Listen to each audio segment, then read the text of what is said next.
Olá, eu e a Mel estamos aqui após atendermos algumas crianças. Ela faz parte, é minha coterapeuta do atendimento infantil presencial.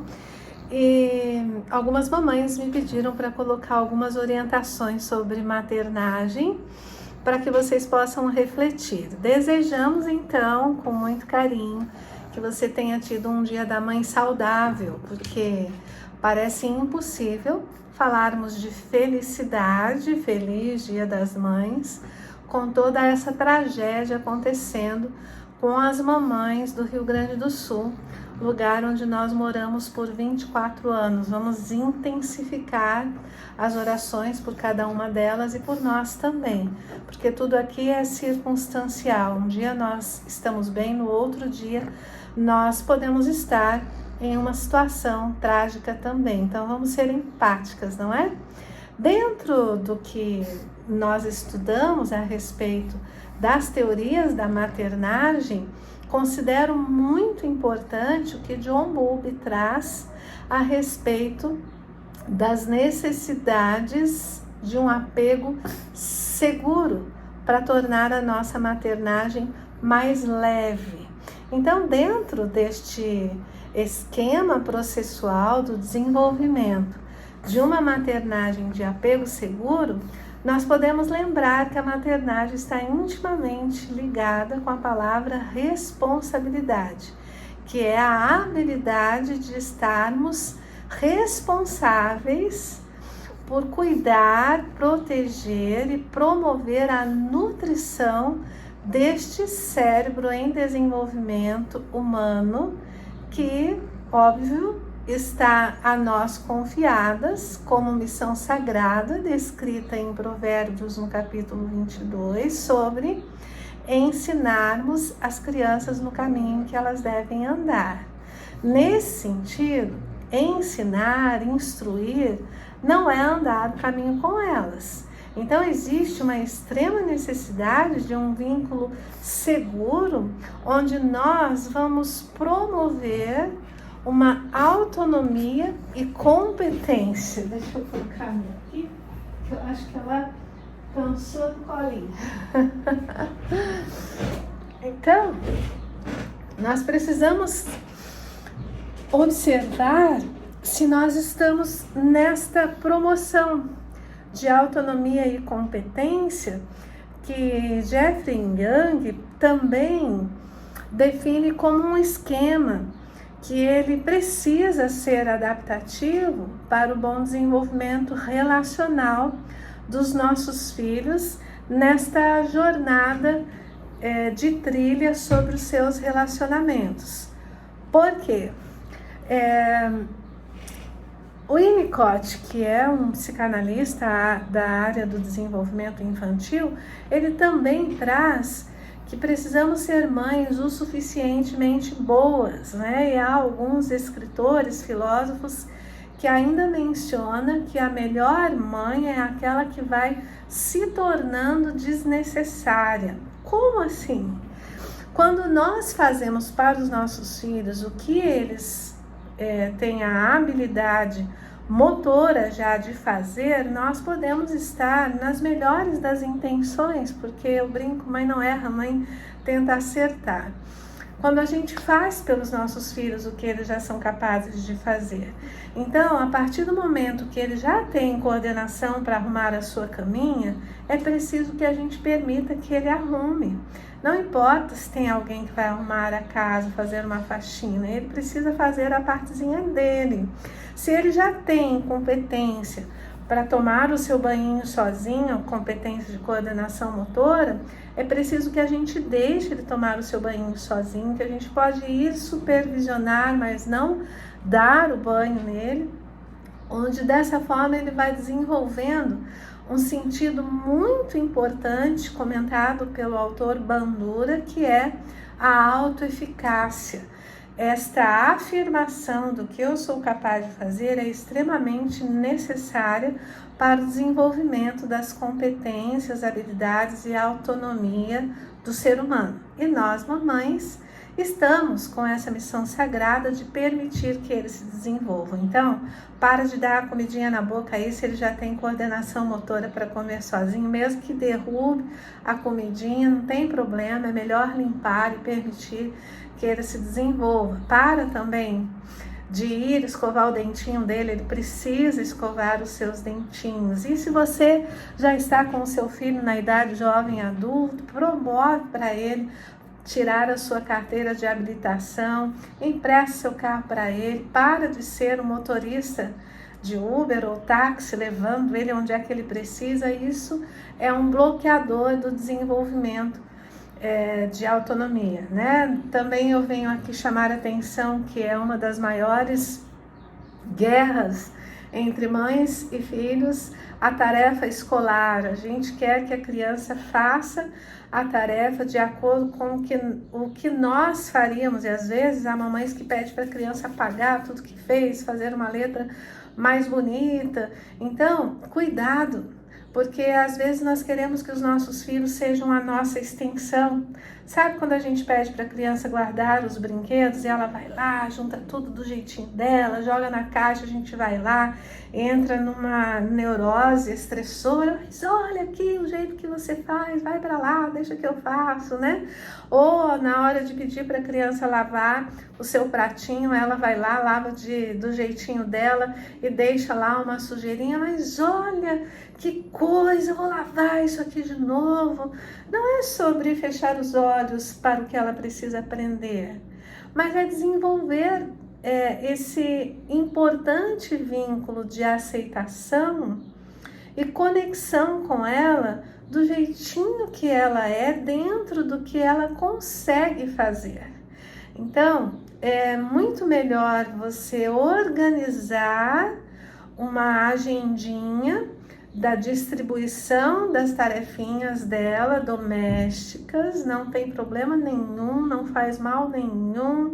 Ellen White, uma grande escritora da área da educação, ela informa que as atividades do lar, elas vão ser uma porta aberta para o desenvolvimento das competências e habilidades, autonomia e também de inserção como membro participante da família. Os nossos filhos, eles não são hóspedes, eles não podem ser tratados como visita.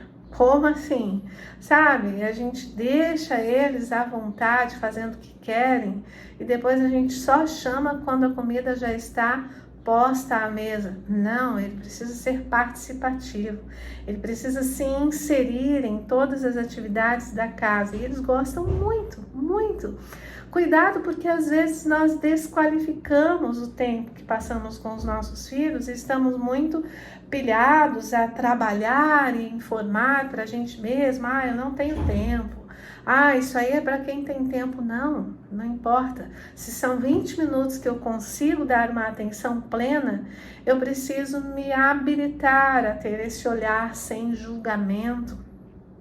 E muitas vezes de bloquear algumas lembranças que a gente tem de modelação de uma maternagem, que talvez por falta de oportunidade de receber um vídeo de orientação de presente como esse, acabaram desenvolvendo um apego inseguro, às vezes ambivalente, sabe? Um tipo de educação inconstante, que horas você está bem humorada, deixa a criança fazer tudo que ela quer, tá? Quem sabe com aquele sentimento de culpa, eu trabalhei demais, agora eu não vou brigar com ele, sabe? E aí você, em outro momento, você tá pilhada em não permitir que a criança faça nada, em ser inflexível, não pode, ponto final, por quê? Porque não...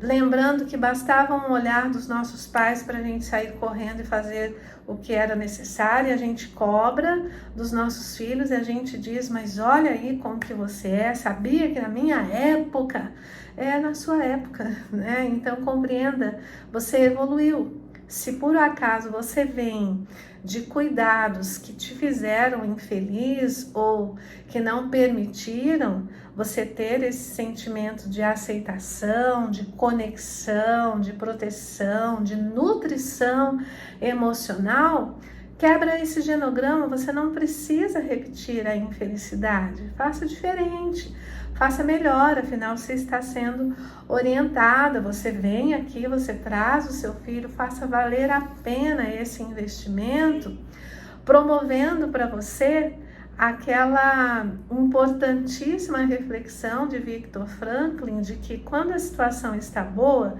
da maternagem agora voltada para você, querida mamãe, desfruta dessa situação. Quando ela não está boa, a situação, tente modificar a situação. Mas se isso ainda não resolveu, se você está pesada, se sentindo culpada, se sentindo errada, modifica você. Em primeiro lugar, te dê um abraço de borboleta. Para de se autocriticar, de se automutilar. Ah, não, mas eu não me corto. Não é sobre você se cortar. É sobre você ficar descendo além em você mesmo. Ah, eu sou a pior mãe. Ah, eu não sei o que fazer. Ah, olha como meu filho está. Para de se culpar por qualquer tipo de comportamento dos seus filhos que não está na linha do que você entende ser de maior qualidade para ele, né? Imagina. Se você pensar um pouquinho, Adão e Eva recebiam a educação direto do pai. Então não tinha erro ali, porque Deus não erra. E mesmo assim eles desobedeceram. Então para de se culpar, tá? Não é sobre a sua forma. É sobre esses genes mesmo, esse ambiente, essa dificuldade em relação às próprias telas que estão aí invadindo o espaço reflexivo, o espaço da mesa familiar, onde você precisa sentar, olhar no olho do seu filho. Não é para dizer nada, não. Cuidado! Porque há mães que aproveitam a hora da alimentação, que talvez é o único tempinho que ela tem aí, ali ó, do horário de almoço dela, para cobrar coisas da criança. Não cobre nada da criança na mesa da alimentação. O alimento precisa ser totalmente observado. Nós precisamos ativar ali a leptina para que a grelina não faça a gente comer demais. Então, para de se estressar na hora do alimento, converse com o olhar, a contemplação do seu filho comendo ali o que está preparado, seja por você, seja por uma comida encomendada, seja por alguém que está cozinhando, mas admire o seu filho, o jeitinho dele ou dela ali, se alimentar, tira ele do quarto. Para com essa mania de levar a comida lá no quarto para ele. Não, eu tenho que respeitar a individualidade. É mais do que o suficiente, está fazendo mal. A superproteção, ela tem o mesmo sentido de negatividade em relação à educação do que a negligência. Isso é muito sério. Não, promova com seus filhos um diálogo a respeito de que existem alguns princípios que você não abre mão, sobre como que ele precisa estar dentro de casa, que a hora da alimentação é todos à mesa, se você tem essa oportunidade. Então peça a ele que desliga a tela. Não, mas o meu filho não come sem estar distraído. Eu prefiro que ele se alimente frente a um desenho do que ele não se alimentar. Não, não é bem por aí. Prefira fazer a higiene das telas, entendendo que ele estar comendo frente a um desenho, ele não está atento ao que ele está fazendo.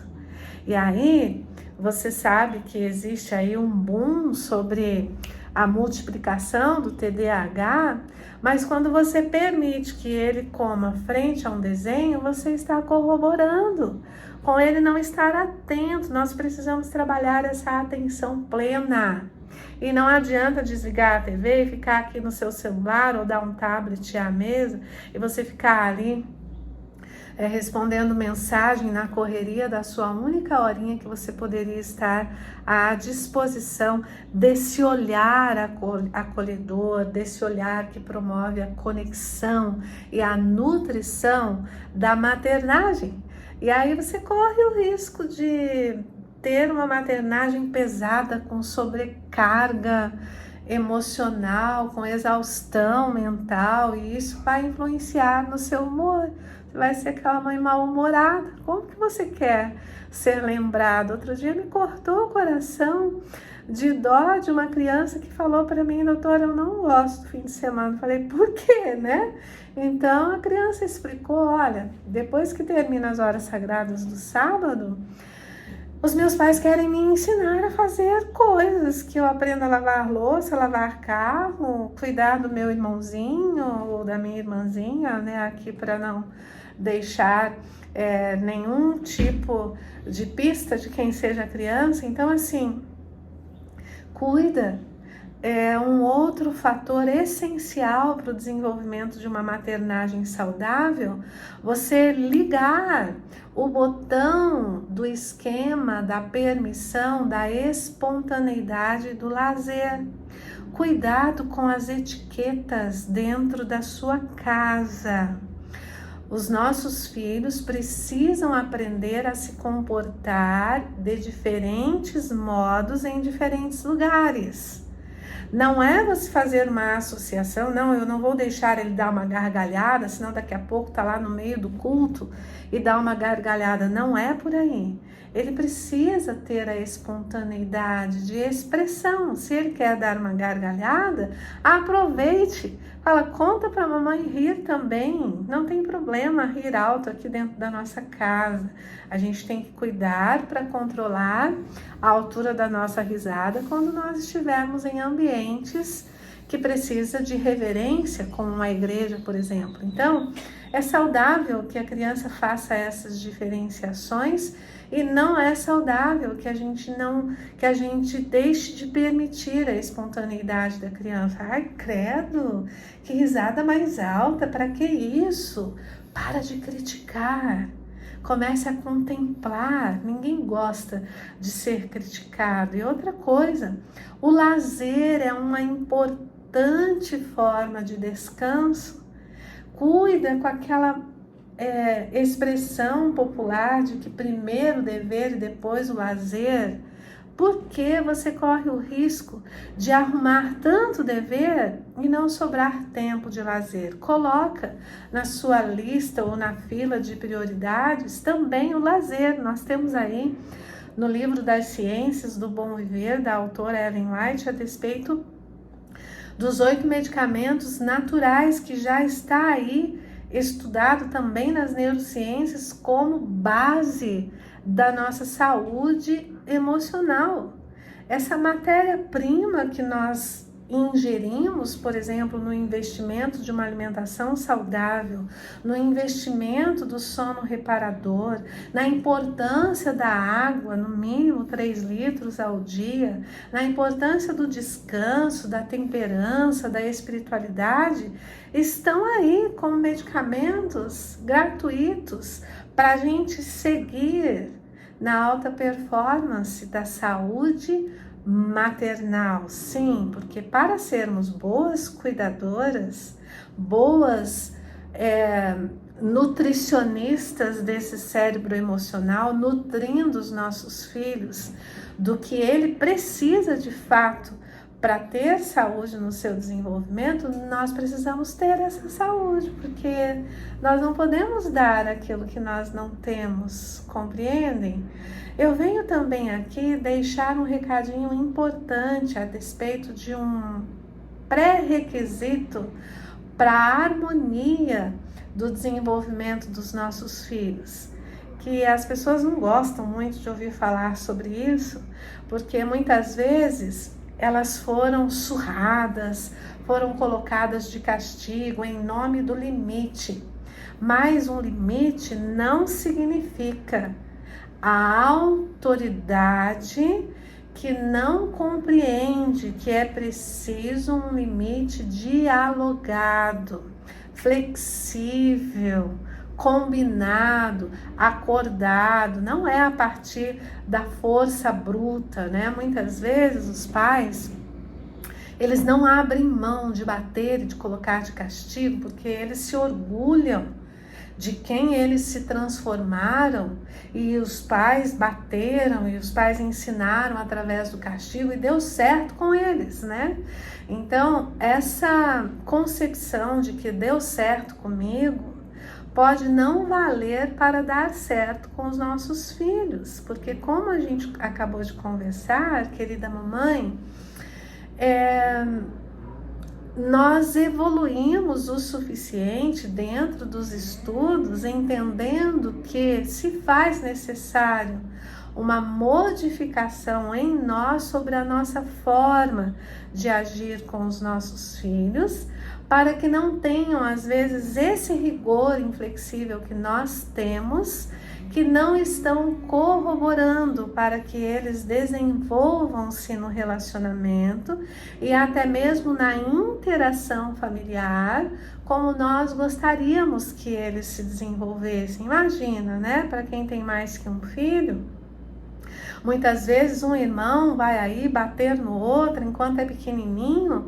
Tem alguns pais que têm a coragem de achar engraçado uma briguinha dos irmãos, né? Até mesmo o jeitinho que eles falam, chamam o outro de bobo, sem saber falar direito. Então, alguns pais acham interessante, engraçadinho, mas eles vão observando e eles vão crescendo e muitas vezes acabam se tornando adolescentes ou jovens que vão avançar um no outro aí, porque não tiveram essa conexão de um limite onde princípios são contínuos. E às vezes, dependendo do nosso humor, eu brinco com alguns pais, né, visto em ciência baseada em evidência, que muitas vezes ali na época de você receber o seu salário, você está mais bem-humorado, e aí você deixa a criança fazer o que ela quer. Muitas vezes, dependendo da sua relação conjugal, tá no ápice aí do seu prazer, você também fica mais flexível, você não se importa de ver ali os seus filhos brigarem, você fecha o olho ou sacode o ombro, vou deixar passar, e aí você acaba perdendo a questão importantíssima de limite enquanto princípios. Aqui no nosso lar não se resolve as coisas brigando. Se você quiser muito e acha necessário brigar com o seu irmão, converse comigo. Eu sou responsável pelo comportamento dele.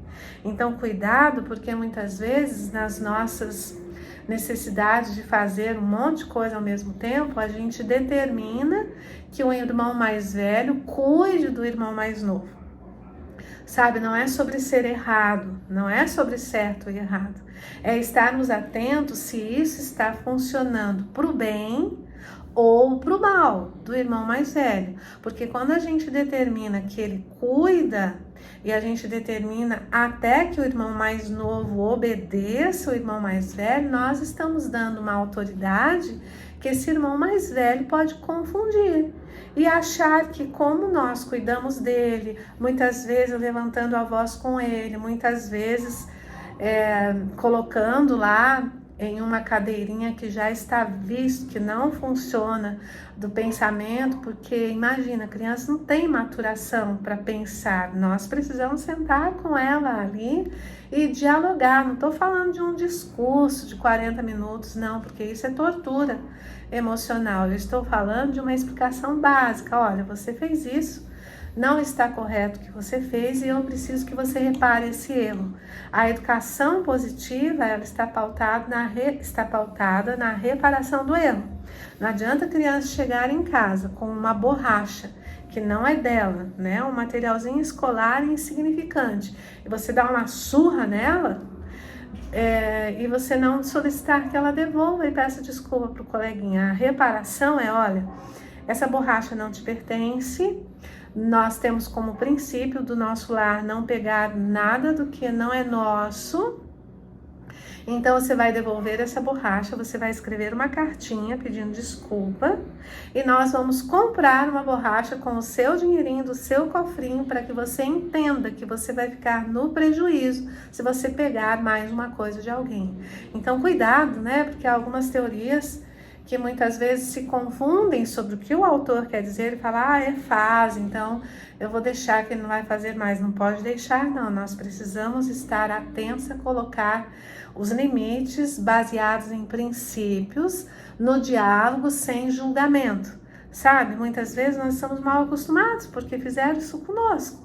Nos chamaram, quem sabe, em algum período da nossa vida, de ladrão porque nós levamos alguma coisa para casa. Mas espera aí, ninguém ensinou que eu não podia levar. Não, mas isso aí tem que saber. Olha, nós temos alguns cérebros que têm uma habilidade natural de padrões de moralidade, que parece que nascem sabendo do que pode ou que não pode. Mas nós temos alguns cérebros que não têm esses padrões de moralidade, né? E muitas vezes ali na repercussão das nossas correrias, nós perdemos o dia da declaração do imposto. Então nós ativamos genes de padrões que não estão fidedignos da moralidade.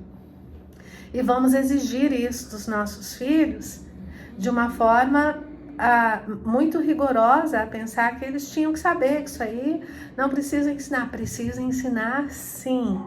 Nós precisamos estar atentos que às vezes entre um irmão e o outro tem diferenças sobre esses padrões. Então, olha, seu irmão nunca fez isso, para de comparar. E às vezes a grama lá do vizinho vai estar melhor. E aí você diz para a criança, queria tanto que você fosse igual tal fulano. Compara ali o desenho dele, muitas vezes rabiscado, e o do outro todo direitinho na linhazinha. E você compara ali em reunião de pais, o boletim, a nota. Para de comparar. Isso desconecta o vínculo materno. Isso faz com que a criança não se sinta aceita do jeito que ela é. Então eu tenho que fingir que eu não vi? Não.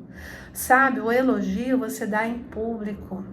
Mas quando você precisa organizar esse cérebro dentro de padrões que você vê que não está de uma certa forma organizado, você precisa conversar com essa criança em particular.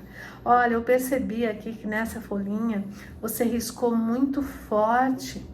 Você estava chateado com alguma coisa? Porque às vezes quando a mamãe faz uma coisa correndo, a mamãe lava a louça bem forte, que a mamãe tá com alguma raiva querendo colocar para fora. Você estava com raiva de alguém? Você estava cansado nesse dia dessa pintura? Você queria terminar logo para brincar? Conta para a mamãe.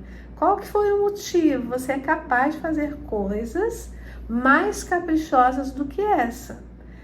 Aqui está representando um período ali, uns minutinhos que você parece que não está muito concentrado naquilo que você está fazendo. Isso pode acontecer, mas vamos procurar na hora de fazer a atividade colocar o máximo de capricho que a gente pode dar, mesmo que as nossas emoções, mesmo que a gente esteja com raiva, mesmo que a gente esteja chateado ou quem sabe triste, com saudade de alguma coisa ou com uma vontade de brincar, diz pro cérebro, olha, sou eu que estou no comando desse carrinho, eu sei que você quer brincar, mas aperta o pé no freio, espera a brincadeira que eu já vou lá, eu vou caprichar aqui.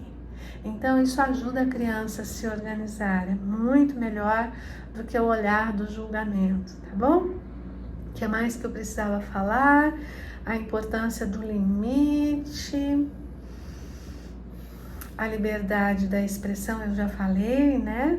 A importância do lazer, aceitação e conexão. A validação das emoções. Isso é importantíssimo. Jeffrey Young, ele traz como um esquema que pode fazer os nossos filhos sofrer muito nas habilidades relacionais quando nós invalidamos as emoções dele. E aqui eu volto a falar, querida mamãe, e olha, eu tô falando para as mamães porque é a pedido das mamães e é um presente em homenagem ao Dia das Mães, mas isso não é só para mamãe não, é para você, querido papai, é para você, querido professor. Nós precisamos cuidar também, nós precisamos cuidar muito sobre estarmos atentos a validar a emoção dos nossos filhos. E a você, professor, do seu aluno, a você, querido titio, titia, seu sobrinho, enfim, nós precisamos validar as emoções uns dos outros, tá? Treinar essa habilidade em nós mesmos, validar a nossa emoção. Sabe o tipo de mamãe que guarda a toalha mais bonita de mesa para colocar só quando tem uma visita? Eu já fiz isso. Porque nós não somos obrigadas a saber de tudo, né? É óbvio, depois de vários estudos, especialização, mestrado, doutorado, a gente vai se reorganizando. Tudo é um processo. E lembre-se, naturalmente nós vamos reproduzir aquilo que a gente aprendeu. Então, o nosso armazenamento de memória, às vezes, nos faz ter um comportamento automático, aquele que a gente fala, nunca vou fazer isso com meu filho, quando vê a gente está fazendo, né? Validar as emoções é também promover aos nossos filhos o que há de melhor na nossa casa, sabe? Em especial aqui em casa a gente gosta de fazer muito isso no sábado, preparar para eles o melhor prato, que seja um dia de festa, do descanso, da dedicação à espiritualidade. No dia a dia, estarmos atentos também a promover o que há de melhor, fazer o lanche mais saudável possível, validar o nosso diálogo com eles, é ter exclusividade para eles. Enquanto eles estão falando, larga os aparelhos eletrônicos. Sabe, se você tem muita dificuldade, tem uma compulsão, uma impulsividade a estar viciado em relação a telas, pega uma caixinha do tipo baú. Outro dia eu indiquei aí para uma família, custa R$17 com chavezinha e tudo, coloca o celular de todo mundo ali, na hora da refeição, na hora do diálogo, na hora que você se propôs a dar aquele tempo de qualidade aos seus filhos, sabe? Chutar uma bola, andar de bicicleta, quem sabe um dominó, qualquer jogo de mesa, ou levá-lo com você para a cozinha para desenvolver uma receitinha. Precisa ter uma exclusividade, onde ele se sinta validado a respeito de quem ele significa a você. E com especificidade nas emoções, cuida com as frasezinhas prontas que ficam ali no nosso cérebro para funcionar no piloto automático, do tipo, por que você está chorando? Imagina, quem tinha que estar chorando sou eu, com tantos problemas que eu tenho para resolver. Então a gente invalida o choro da criança, sabe? Vai lá até a altura dela ser pequena, agacha, coloca ela ali sentadinha no seu colo, olho no olho, conta aqui para a mamãe. Essas lágrimas querem me contar o quê? Elas querem colocar para fora qual sofrimento? O que aconteceu? Ai, mamãe, é que a minha amiguinha hoje não quis sentar comigo lá na hora do lanche. E aí você olha para aquela criança, parece algo tão simples, claro, porque você tem uma idade superior, você já tem maturidade para não dar tanta importância a isso, e você corre o risco de falar para a criança, não acredito, tá chorando por causa disso? Dá bola não, imagina. Não, isso vai invalidar a emoção da criança, e ela vai desistir de comunicar a você as emoções dela. Abraça aquela criança, sabe? Mesmo que você não compreenda muito, porque você está no piloto automático de que isso não tem importância, mas diga para ela, eu imagino o quanto que foi sofrido para você. Realmente traz muita tristeza para nós quando a gente se sente abandonado por um amiguinho. Mas a gente pode pensar também que ele não tinha a intenção de te abandonar. A gente pode pensar que ele estava querendo sentar com outras pessoas. Quem sabe você aproveita para se aproximar de outros amiguinhos, né? Ou amiguinhas. Então, aproveita para você ampliar as suas amizades e compreenda.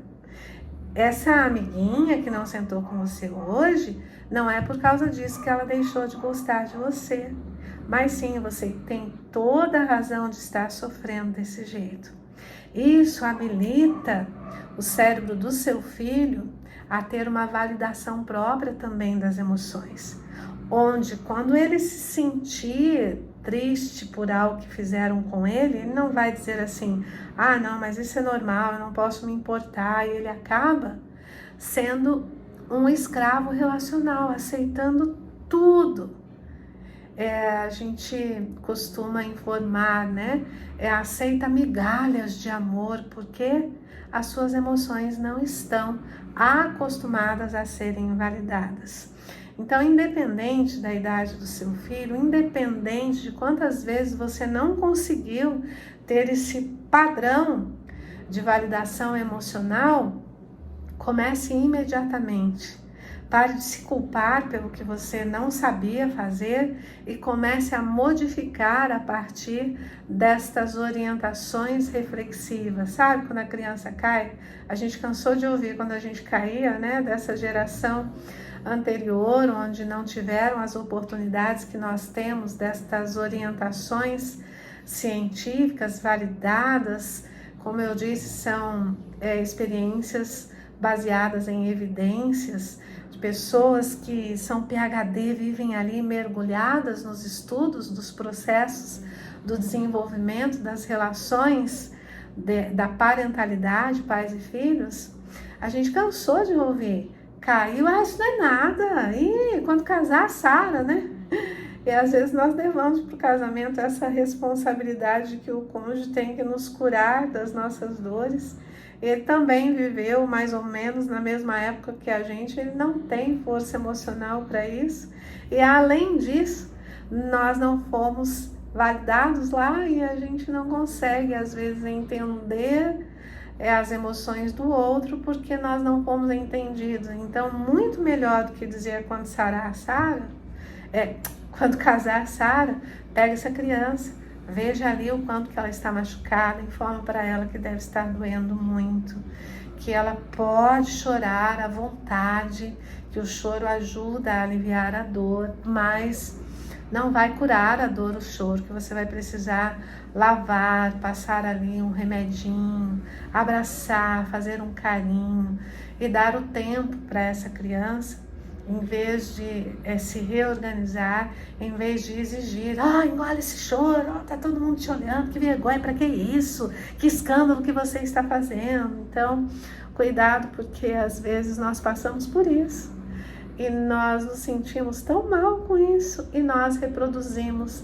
automaticamente isso. Não é sobre culpar quem nos fez passar por isso, mas é sobre entender que talvez os nossos pais deram o melhor deles por nós, de acordo com o que eles também receberam, mas agora, com todo esse conhecimento que está aí à vontade, o que tem de bom na internet é ali a busca acadêmica da pesquisa.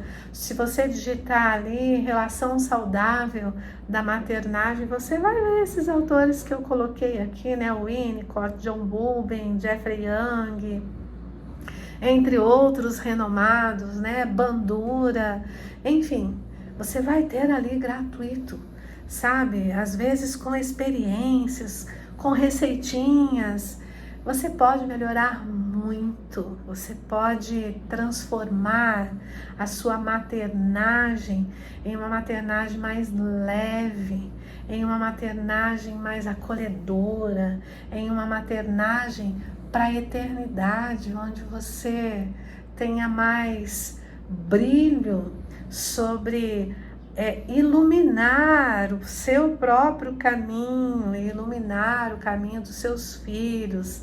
Não é sobre ser a melhor mãe, não. Sai dessas questões de querer estar no pódio e dizer eu sou a melhor mãe do mundo. Não é sobre isso, mas é sobre estar diariamente tentando ajustar, quebrando paradigmas de o que fizeram com você, sobre a importância do que você pode fazer de melhor sobre isso. Afinal, o sofrimento ele precisa ser útil quando ele gera aperfeiçoamento, tá bom?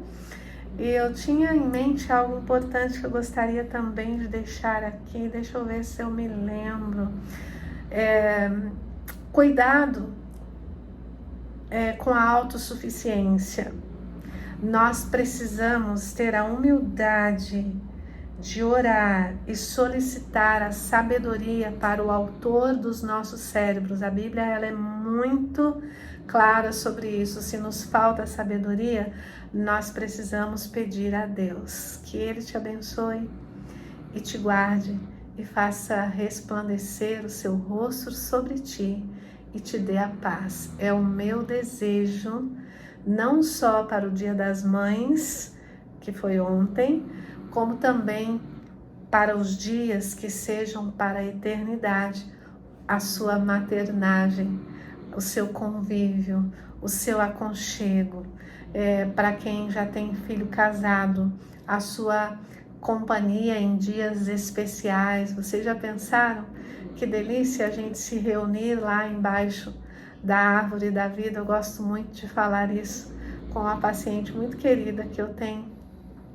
que ela passa pelo luto que a gente imagina que é o pior luto que existe. Mãe não foi feita para enterrar filho. Isso é resultado do pecado, porque Deus não compactua com essa dor. Deus quer ver a gente feliz e que a gente consiga prosseguir apesar das dores, nos reorganizar apesar de um mundo tão desorganizado e tão trágico. Volto aqui a solicitar oração pelas mamães do Rio Grande do Sul, empatia, abraço acolhedor, entendendo que quando uma mãe perde um filho é como se todas nós perdêssemos, que nós possamos lutar muito para propagar aí a mensagem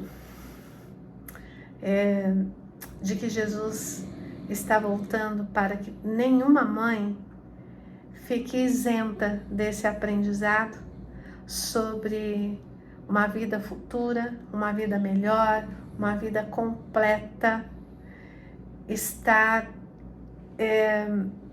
oferecida a nós através da aceitação que nós precisamos ter de Jesus Cristo em nossas vidas, ok? Um beijo e um abraço apertado.